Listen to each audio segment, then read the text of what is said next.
ঢাকার একটি ঘনবসতিপূর্ণ এলাকায় অবস্থিত স্কুলে বাংলাদেশ বিমানবাহিনীর একটি যুদ্ধবিমান বিধ্বস্ত হয়ে এ পর্যন্ত অন্তত ৩৪ জন নিহত হয়েছেন। নিহতদের অধিকাংশই স্কুলটির শিক্ষার্থী, যাদের বয়স ১৪ বছরের নিচে। এছাড়াও শিক্ষক, অভিভাবক ও আশেপাশের বাসিন্দাদের মধ্যেও আহতের সংখ্যা বেশ উল্লেখযোগ্য। ঘটনাটি ঘটেছে যখন স্কুলে নিয়মিত ক্লাস চলছিল। হঠাৎ বিকট শব্দে ছুটে আসা বিমানটি ধসে পড়ে স্কুল ভবনের উপর। সৃষ্টি হয় ধ্বংসস্তূপ আর আতঙ্কের। উদ্ধার কাজে অংশ নেয় ফায়ার সার্ভিস, পুলিশ এবং সেনাবাহিনীর সদস্যরা। গত এক দশকে বাংলাদেশে বেশ কয়েকবার বিমানবাহিনীর প্রশিক্ষণ বিমান বিধ্বস্ত হওয়ার ঘটনা ঘটেছে, তবে সেগুলোর বেশিরভাগই জনবসতি থেকে দূরে বা খোলা জায়গায় হওয়ায় প্রাণহানির সংখ্যা ছিল সীমিত। এবারই প্রথম এত বড় মাপের প্রাণহানির ঘটনা ঘটল নগরীর প্রাণকেন্দ্রে, তাও একটি শিক্ষা প্রতিষ্ঠানে।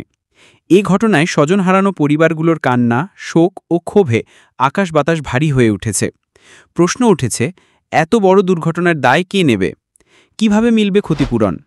বিশ্বব্যাপী বাণিজ্যিক বিমান দুর্ঘটনায় আন্তর্জাতিক ও আঞ্চলিক আইন অনুযায়ী নিহত ও আহতদের পরিবারকে ক্ষতিপূরণ দেওয়া হয়। কিন্তু একটি রাষ্ট্রীয় যুদ্ধবিমান যদি জনবসতিতে বিধ্বস্ত হয় এবং এতে অসামরিক নাগরিক মারা যান, তাহলে সেক্ষেত্রে ক্ষতিপূরণ বা আইনি প্রতিকার কী? আইন বিশেষজ্ঞদের মতে এই ঘটনায় রাষ্ট্রের দায়বদ্ধতা নির্ধারণ করা জরুরি। ক্ষতিগ্রস্ত পরিবারগুলোর চিকিৎসা ও পুনর্বাসনের পাশাপাশি আর্থিক ক্ষতিপূরণ নিশ্চিত করতে হবে। একই সঙ্গে ভবিষ্যতে এমন ঘটনা রোধে বিমান চলাচলের নিরাপত্তা নীতিমালা পুনর্বিবেচনা করা দরকার।